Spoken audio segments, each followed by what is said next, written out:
A story like this does not begin with noise or celebration, but with a quiet morning along the shores of a small Filipino fishing village where the sun rises slowly and the world feels young again. The ocean moves softly, like it is breathing, and a poor fisherman named Mateo prepares his tiny wooden boat for another long day. Mateo has lived his whole life by the sea. He is thin, tanned, and strong in the way only people who work with nature become strong. He wakes before sunrise every day, ties the same old rope, checks the same patched fishing nets, and whispers the same simple prayer he learned from his father. Life is not easy for him. Money is always short, storms come without warning, and fish grow fewer each year. But Mateo continues because the sea is all he knows, and his family depends on whatever he can bring home. On this particular morning, he feels tired, but something inside him tells him to go far from the shore. He pushes his small boat into the water and begins to paddle, listening to the splash of the oar, the cry of distant birds, and the whisper of the wind. Hours pass. The sun climbs higher. The sea grows rougher. Mateo looks at the horizon and notices something strange, a bright object moving up and down in the waves, almost like a hand reaching for help. He squints. The shape disappears beneath the water. When it rises again, he sees it clearly, a person struggling, shouting, drowning. Mateo does not think twice. He drops his fishing net, grabs his paddle, and pushes his boat toward the stranger with all the strength in his tired arms. The waves hit him from every direction, making his small boat bounce violently, but he keeps going.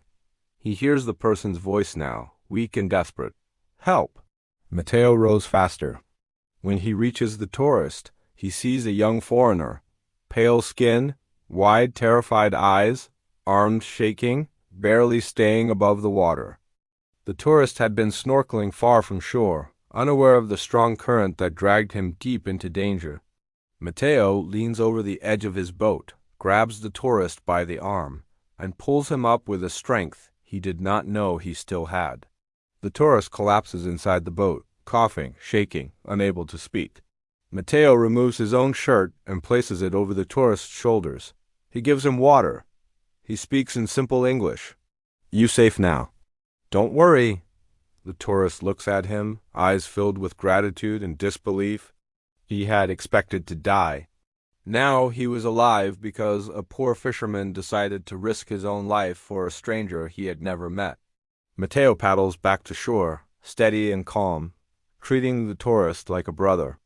When they reach land, villagers run toward them, offering towels, water, and comfort. The tourist sits on the sand, breathing slowly, trying to understand what just happened. His name is Daniel, a traveler from Europe who came to the Philippines looking for adventure. He had no idea that he would meet death so closely, and even less idea that a humble fisherman would save him. Daniel does not leave the village immediately.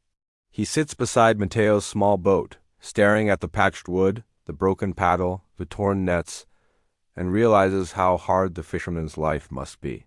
He follows Mateo home, walking through narrow paths between small wooden houses. Mateo lives with his wife and 2 young children in a small hut made of bamboo and thin metal sheets. They have only a few belongings, but the house feels warm, full of love.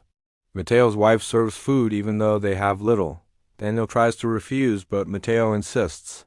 "You are a guest. You eat." Daniel eats fresh fish, rice, vegetables cooked over charcoal. He watches how the family laughs together, how the children cling to their father, how they share everything even when they have almost nothing. In that moment, Daniel feels something he has never felt even in his wealthy life back home. He feels genuine kindness, a real generosity, humanity without conditions. He learns that Mateo does not fish for fun or sport, but because it is the only way to feed his family. Some days they eat well. Some days they eat almost nothing, but Mateo never complains. He works hard and stays grateful. That night Daniel sleeps in Mateo's home. The roof leaks. The floor creaks. The wind slips through the cracks. But Daniel sleeps peacefully because he feels safe with this family. In the morning he walks to the shore again and watches Mateo prepare his boat to go fishing.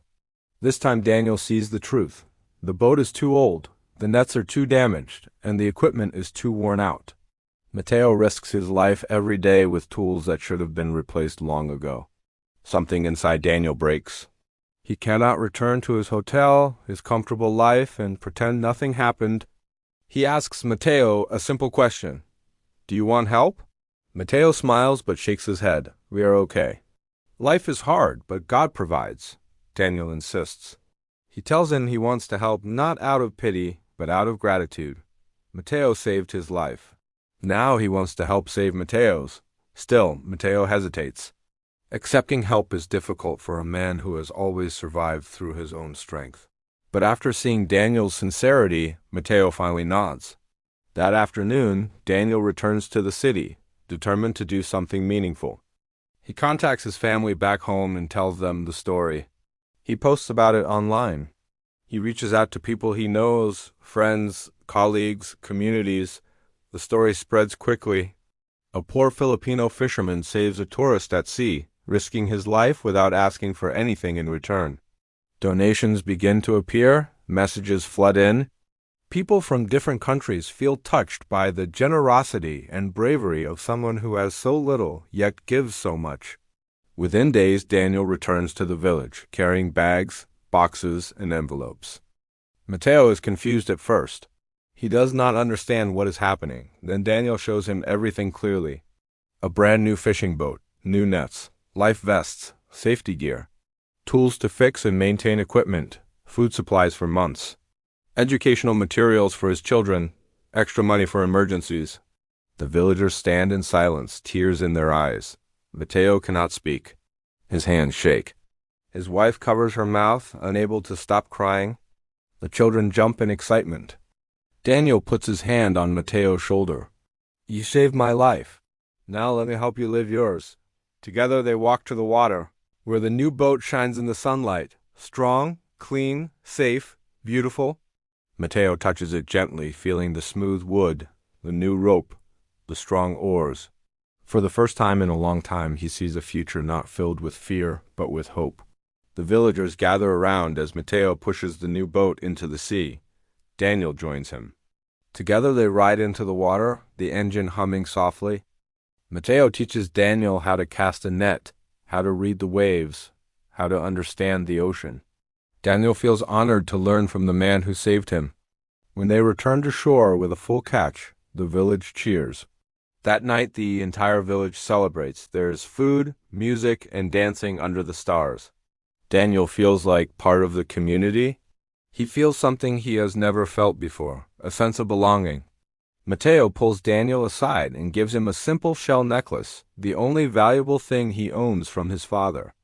You are family now, Mateo says. Daniel wears it with pride. Weeks pass. Daniel returns home, but the connection remains. He helps the village with small projects, supports children's education, and visits when he can. Mateo's life changes. He earns more from fishing, his children go to school with proper supplies, and his family finally eats enough every day. But the biggest change is inside him. He realizes that kindness, even when it seems small, can come back in ways he never imagined. Daniel changes too. He becomes more grateful, more humble, more aware of what truly matters. He tells the story everywhere he goes, not to boast, but to remind people that heroes can come from the most unexpected places. A poor Filipino fisherman saved a tourist at sea, but in the end, they saved each other. One found life again, the other found hope again. And together, they learned that a single act of courage can change two destinies forever.